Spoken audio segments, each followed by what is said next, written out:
What up? Good morning. Good morning to you. Oh yeah, Good man. How are you? alive. I'm Live alive. and blessed. Yeah, it is the one. It's live. Cool to be here, man. Well, it's a privilege to have you.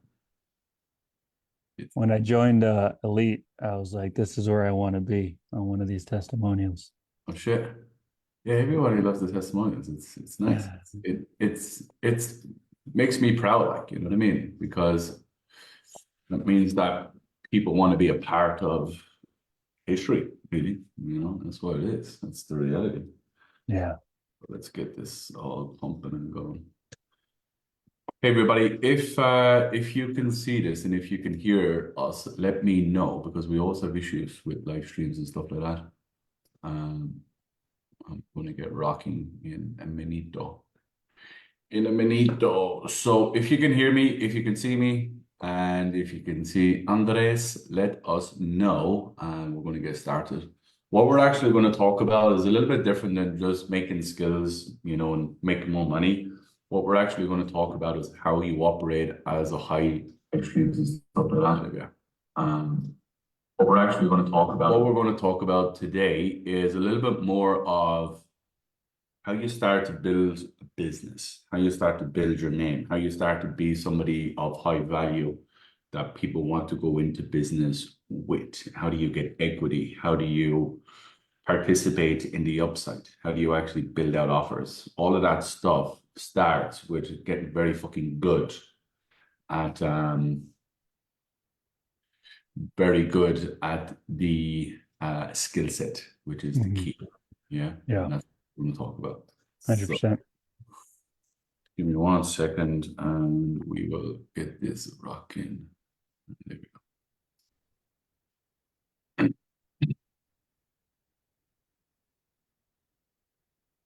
Guys, if you can hear me, let me know, and we're going to get going in a second.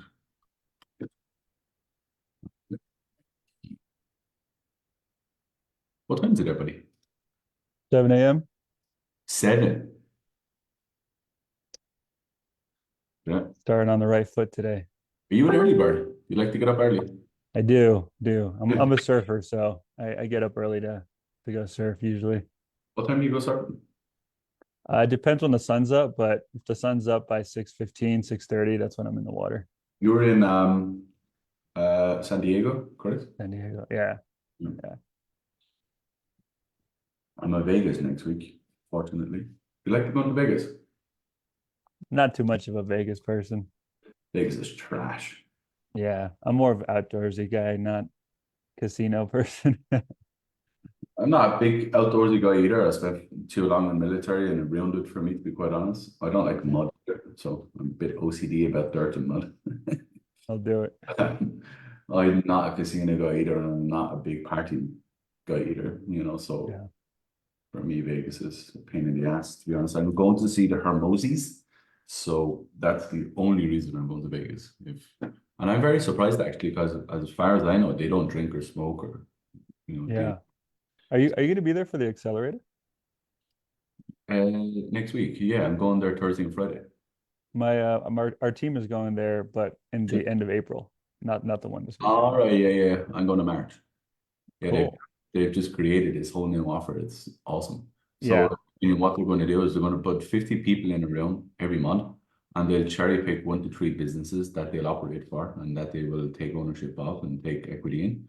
And if you think of it, if they're taking on 3 businesses every month, 3 by 12, they're bringing in 50 businesses for roughly in around 50 businesses a year, just Mhm. from this one vehicle that you have to pay to get Yeah, into. they pay to be in. Yeah. So they're very clever. They're really Great model. clever people. They're Yeah. they're they're pretty shit hot when it comes to business. So that's what I'm doing. I'm going out there next week, which will be fun. So if any of you guys are in Vegas next week, let me know. I'm in Miami next week and then Vegas, then possibly New York and stuff like that. So I'm all over the place. Right, let's lock and load. So I'm with Andres. How do I pronounce your name actually? Is that right? You're actually saying it right, man. Yeah. Andres. Let everybody know who you are, what you sell, and how you ended up in this mad little world of, I suppose, high ticket sales, and how you ended up in even the more madder world of my little piece of online sales. Yeah. Everybody. So my name is Andres. I'm from small town in Connecticut. I've been living in San Diego for like going on 8 years now. I started in high ticket as a setter, and I kind of stumbled into the industry. I was really looking to be an assistant coach, and then someone kind of hired me. They said, yeah, you're coaching pretty well, but you have a lot of potential as a closer if you're open to seeing what that's like and setting. We could kind of train you up, and that's how I got started in the industry about 3 years ago. And been jamming ever since, and stumbled on you back in December, probably a little bit before that, and jumped into Elite.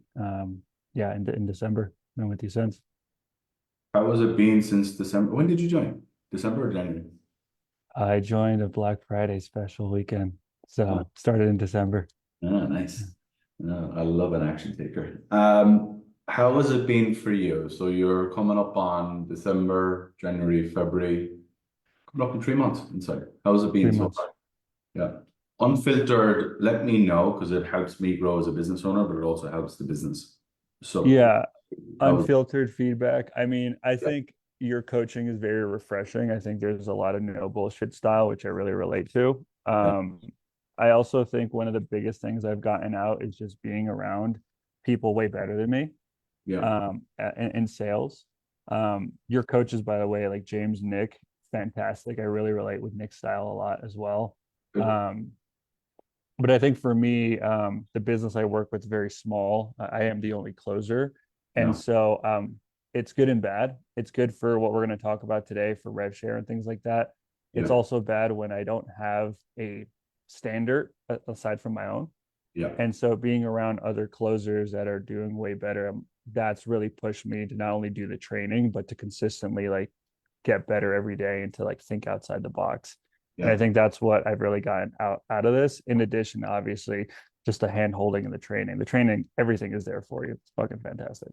We're actually making it so much more easier and so much more streamlined. We're actually taking over 150, 200 hours of education and knocking it down into like 30, 40 hours.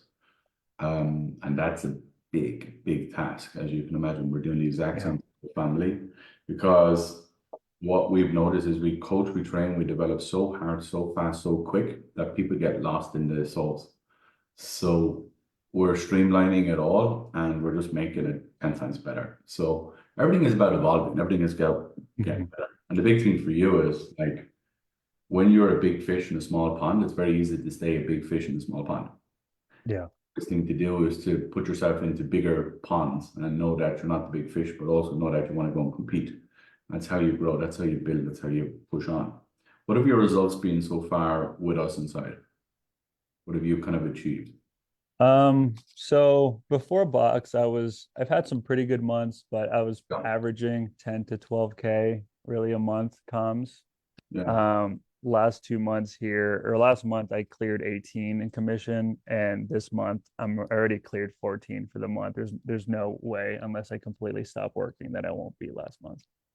sure. Yeah. So you've more or less doubled in 2.5 months. Yeah. And I think what really excites me to share is that like one, I negotiated a base, which, there's not a lot of that going around in the industry. And two, like the rev share that I have now and the accelerated commission that's going Yeah. to help me make more for the time I'm putting in. That's really that's Talk to really me about the rev share aspect of things because this is what I really want to zone in on people with. What is that? What, like, I don't want to know the ins and outs and I don't want numbers and stuff like that, but just a bit of an understanding of what it actually looks like personally, and then how did you actually go about it? so essentially I helped create a new income stream for the business based on all these things I was seeing in sales calls. Yeah. And while I was creating that with the owner, I was like, look, if I'm going to be putting this time to do this outside of closing, then there gets to be some form of like alignment here. And so we negotiated anything that comes in from that funnel, 12% commission flat no matter what. That funnel is being sold via webinar. Like there is no sales calls involved, and it's being sold via chat. So I helped build it up front, and now I'm getting like the rewards for it like indefinitely while that funnel is running. Sure. How did you, because a lot of salespeople won't have the cojones to go to their business owner and basically say, hey, if I'm going to build it, I want to get paid for it. What gave you the confidence to be able to do that? Can I ask? Well, I think you just like you realize like you're like we're commission only reps, right? It's like we're getting paid for closing and that's it. Yeah. And so you just have to like have that like inner, I guess, worth or confidence to know like if I'm going to be spending my time where if I'll put it this way, if I'm spending 5 hours on sales calls and I know I'm closing at 40, 50%, that's X amount of commission. That's what my time's worth. If I'm putting that time elsewhere, then I need to match that or make more, or I can bounce to another offer and make just amount of money. So like having that in the back of your head because you know you're a consistent rep is I think what helped me do that. Yeah. And to be a consistent rep, you ultimately have to have a very, very high level skill set. And you also 100%. have to know exactly where you're going and what you're doing. So in a roundabout way, the whole concept of being able to negotiate better comms, take equity in a company, provide a tremendous amount of value, other than just being a bum in a seat calling and actually taking calls. Like any fool can do that now. Like that's just straight up. Any fool can actually take calls, any fool can actually outbound that. But how do you portray a sense of, I suppose, standards, but also production that means that you're invaluable to a team, which means you're like, you have to be on the team, and that's what I wanted to talk to you about, because I think that's really important as a next evolution for a lot of salespeople. A lot of salespeople get burnt out, a lot of salespeople fall out of the industry, and a large portion of that is because they just don't want to take sales calls for 7, 8, 10 hours a day, every day for the rest of their life. So you have to be able to build your equity in a sense of like, what can you bring to the table that ultimately highlights your skill sets and you participate in the upside. That's what most people don't want to know, Right. So in terms of, your skill sets, what did you want to get out of the objection box? Like, what did you want to earn? Out of the box, I knew like I had done other programs. I knew my discovery, like the upstream part of my sales calls were pretty good, but Yeah, my objections is where I was falling flat. Like right. I could get through to think about it, but the partner and the deeper stuff was really like kicking me in the nuts. So I was like, look, if I'm already closing at 38%, I was like, if I can get over these objections that are costing me X amount of leads a week, then I could be closing at, 45 to 50 consistently. That's the gap I wanted to bridge. That was also going to help my income go up. And I think too, like I felt as a business owner, I was like, I can really prove without a doubt that this business is not having sales problem, that it's having an upstream marketing problem, things like that, and then I can help solve that, then I'm going to put myself in a position where I can negotiate equity and rev share. And so the skill is what helped me ultimately do that. If that Yeah. makes sense. It makes perfect sense. It's like wanting to be the best F1 driver on the fucking planet, but you don't actually get in the game and you don't actually drive a car. It makes no sense. It makes no odds. And a lot of salespeople are trying to, blag their way to equity, more comms, like bases, commissions, upstreams, extra, whatever they want to fucking stick their hat into. But most of them don't know, and that's the reality. So for you, you were closing above 30%, which is above standard in the industry.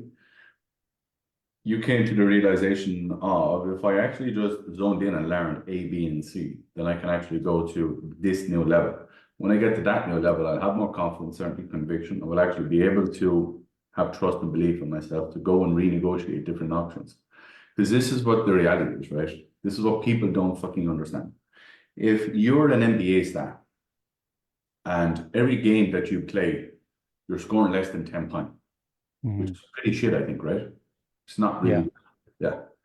You can't go in and say, I want LeBron wages. You're laughing straight away. That's what people are doing. It's what most of the industry is about. It's like, I'm going to Yeah. highlight and I'm going to say that my time is worth more, if not better, than anyone else can produce and build more than me. I'm just going to say that I'm better than everyone else. And I'm just going to say it without proof. And this is the reality. It's just retarded. It's just stupidity. And Yeah. this is how you fall out of business owners. This is how you feel like you're not valued because you don't value yourself and you don't Mhm. value your skill set. You know, that's the reality. Yeah. Um, 100%. in terms of like the offers, what's your offer? Just give people a snapshot of what you guys do so they can understand your common objections, I guess. Yeah, so I work with a really niche business now. We help tattoo artists um, manage their income, do their taxes, help them with retirement. The tattoo industry, tattoo shops make a ton of money. A lot of it's in cash. They struggle Yeah. to manage it. So that's what we do. My business partner, he's a pretty big tattooer. So the objections we get a lot of money because that's the problem we're solving. Yeah. Partner because people are deflecting responsibility, and ultimately fear because they're about to do something that they've never done before and invest a lot of money when they don't have a lot of it on hand. Yeah. Big issues. And this is really important, guys. So not a lot of ROI, but it's a lot of like protection, a lot of systems, a lot of structure, a lot of shit that tattoo artists don't want to do. You have to understand tattoo artists are creative people. So video editors, tattoo artists, painters, architects, all these creative people, they don't want to sit down and go through their numbers. They don't want to be analytical about things. I'm a creative person. So in my little sense of the word, like in sales, I'm a creative person. I don't want to do any of the other stuff. You know what I mean? So you would have to really sell me on the idea to do that. So it's going to become like what I mean by that is like their objections are going to be like in their head valid. I don't have the time. I don't have the investment. I gotta, do it X, Y, and Z. It's coming up to the end of the tax year. Can we start in this day? All this other bullshit, And it's just being able to overcome them on a daily, weekly, monthly basis, which is going to put you in a position where you make 20, 30,000, 40,000, whatever it may be, every single month. And that's the key. Yeah, you nailed all those objections. Those are exactly what people give me. Yeah, I know. Because I don't know sales. It's like, so I know nothing other than sales. I'm absolutely used. You look around this room, right? I've had this room for, I don't know, a couple of weeks. What's on the floor all the time? Everything should be on the walls. That's what I'm saying. It's like the whole world could literally fall around me. As long as I have this computer and I'm in sales, I'm good. And that's what it takes. That's what it's all about. Let me ask, in terms of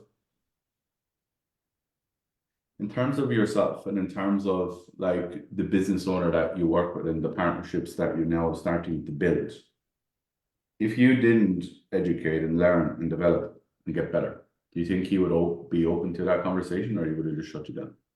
It would shut me down, man. Why would he shut you down? Well, I mean, I just couldn't have come to those conversations with the level of conviction and confidence needed to actually sell him into a partnership again.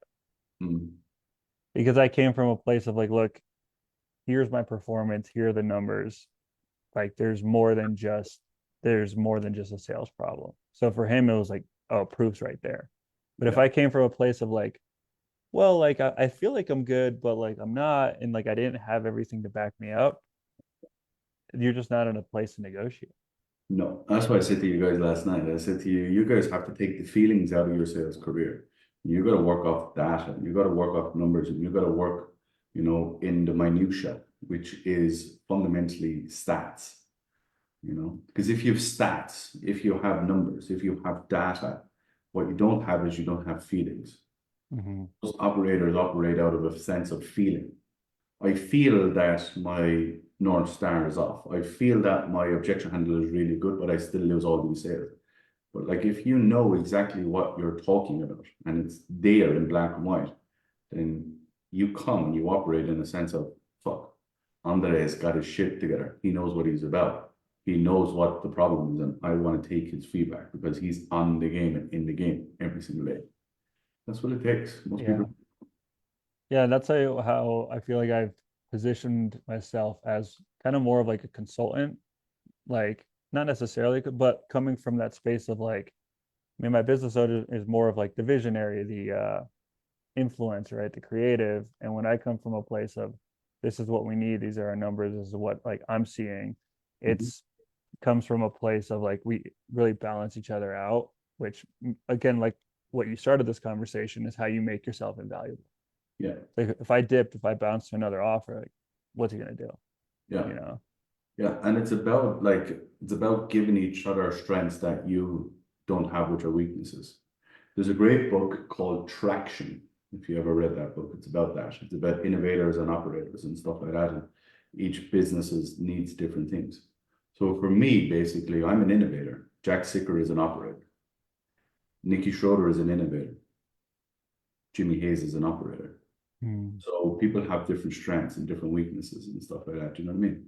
That's what you're talking about. So if you ever wanted to learn the people in an organization, the people in the right seats, it's called Traction. Really, really good book about how to build businesses. It's an 8-step formula of how you actually build and grow and scale businesses. It's good for you because it'll help you how you manage a team and how you build a team and how you scale the ads and scale marketing and fulfillment and everything else without everything just fucking breaking. Yeah. Yeah. And that's what we're on right now. It's really interesting to start as a setter 3 years ago, and now I'm hiring the team of setters and building the team. Yeah. And that's important because it's like, and this is why I wanted to speak to you, is because it's, people just pigeonhole themselves into a way of thinking, a way of acting and behaving. And they never allow themselves to open up to other possibilities. And they're constantly, complaining and bitching and moaning. I'm just a setter, I'm just a setter, I'm just a setter, I'm just on triages, I'm just selling a low ticket offer, I'm just doing this, I'm just doing that. My boss is just not getting me enough calls. I'm just struggling at this objection. Everything that we tell each other, everything that we tell ourselves is ultimately leading one of two things, is either pushing us or pulling us away. And it's a big thing that I wanted to speak to you about, because it's the only limitations you have is your skill sets and your belief system, in my opinion. Yeah. And it's about those two things. Here's another thing for you. So you're a big surfer, right? Yeah, man. And yes, so the skill set's really, really high. I like to think so. To a good standard, right? Let's say there's a 40 fucking foot wave coming in. Now, if your skill set wasn't at the level that you feel it's at right now, would you have any courage to go out and actually tackle the wave? Or surf? What do you call it? Just surf it. Yeah. Yeah, you wouldn't have it, would you? No way. No, but with the level of experience that you have of surfing and the skill set that you possess and the work rate that you put into it, yes, you're enjoying it and you do it out of enjoyment, but you also do it because it's a challenge. Because it's a challenge, 100%. Yeah. So what all of that work that you've done is giving you confidence and certainty to go and slay a different dragon.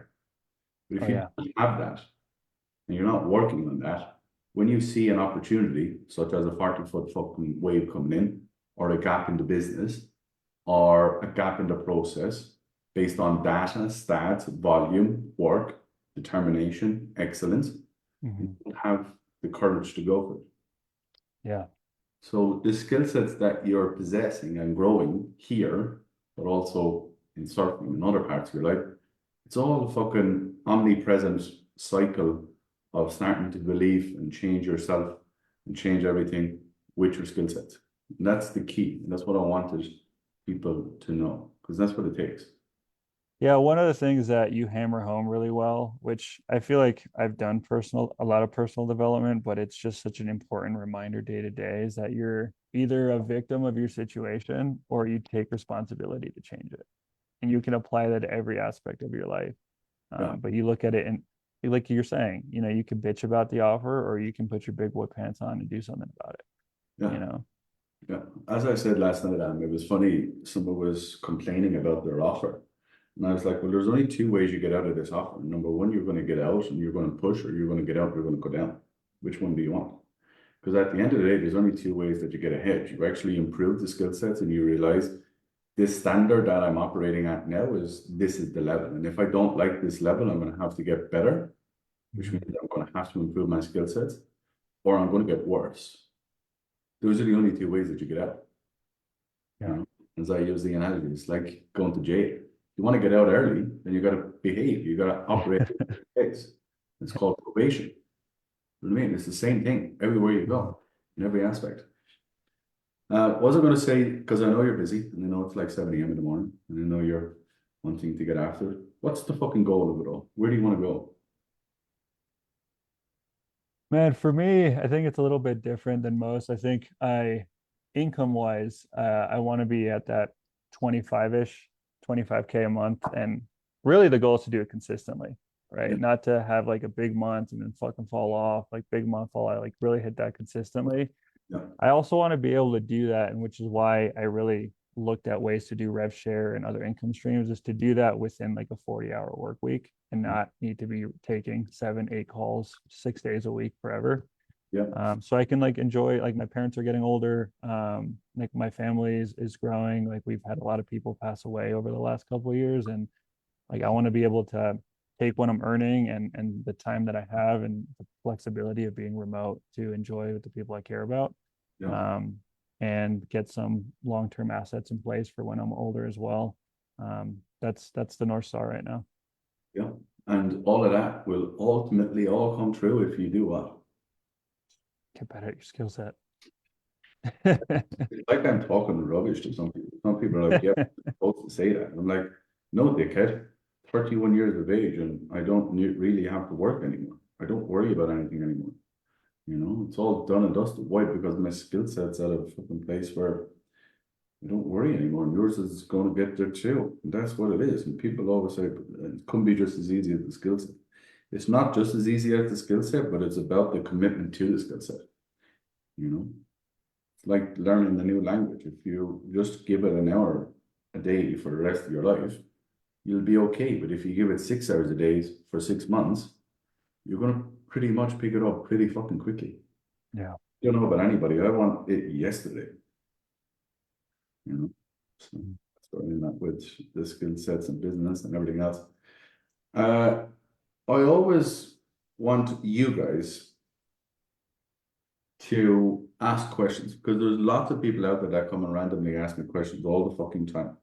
And who would actually have a better question than people I have the privilege of coaching, training, and developing every single day? So do you have a question for me to end this? You have a question that you've been sitting on or thinking about in terms of business, in terms of growth, in terms of whatever else that you may have? Now I'll put you on the spot. I do have a question. One of the things I noticed about you is you have this like insatiable drive, right, to keep growing. Yeah. What do you feel like is what creates that urgency for you? Like what do you feel like is what really pushes you? Jesus, how long do we have? There's a multitude of answers to this, and a big part of my drive is pain. Mm-hmm. Big part of my drive is, never feeling pain. Mm-hmm. So I got big dreams, I got big goals, I got shit that would knock most people out. So I know what it takes to get there, and I know what it takes because I follow people that have already done it. And that's a big point that people don't understand. Who are you looking at? Who's done what you wanting to do? That's who you want to lead. That's who you want to follow. So to answer your question, a large amount of what I do is to show the little boy that's inside me that it's okay and to know that you're loved. So what I didn't get as a kid, in my opinion, I want to get as an adult. But I also want my girls to be proud. Those are my internal drivers, I actually spoke with my marketing team last night. I'll tell you this. So he said to me, what's the big fucking goal? I said, the big goal for me is not the money. The big goal for me is in my life, I want to sell out a venue, 5,000, 7,000, 10,000 people, I want to put all of those people in a stadium, in a room, in a place. I want to walk on stage with my two little girls, and I want them to look around, and I want them to see that their dad, me, i.e. Irish ginger fucker, put all of these people in the room, and I have the privilege of helping them change their life and helping them improve their family's life, because that's a ripple effect. If I help 10,000 people, I'm just saying in that room, now I'm going to help hundreds of thousands of people. But if I help those 10,000 people, the ripple effect of that is massive. So that's a big drive. That's the big goal for me. That's the big kind of kicker. Yeah. See that every day. I talk about visualization, manifesting. I manifested and visualized being in this apartment, in this penthouse for years. But when I got here, I didn't feel anything. It's weird, huh? Because I've already felt it. I've already experienced it. I've already had it for years and years and years. I could see it, feel it, taste it. As I always tell you, you've got to future pace properly. So that's the same, you know. Yeah. It's hard, but it's sure, man. It's hard. It's hard to live that life also because there's no joy in it. Very little joy. Like if you ever see me out surfing for 4 hours a day, just know I'm fucked. I fucked it. And that, like, for you to go to that, like, I envy you. Like, I envy people that can hit their goal and they're cool. As I spoke last night, good friend of mine, Hannes, when he hit 10K inside with us, he just shut down. I was like, yeah, but like, I want you to keep going and go. He was like, no, I'm not. I was like, what the fuck do you mean you're done? He was like, I hit my quota, I hit my number. And once I hit my number, I'm with my girls. I was like, it took me a while to realize this, and it took me a while to like lean back and go, fuck, that's it. Like, that's peace. I have virtually no peace in life. You know, so that's the trade-off for the goals that I have. You know what I mean? Whereas your goals are like, I want to hit 25K a month. I want to surf all day, every day if I want to. You know what I mean? And like, that's the beauty of it. You know, no one has to chase my goals. And that's the beauty of individuality. And I always tell you guys, like, you got to truly know what your North Star is.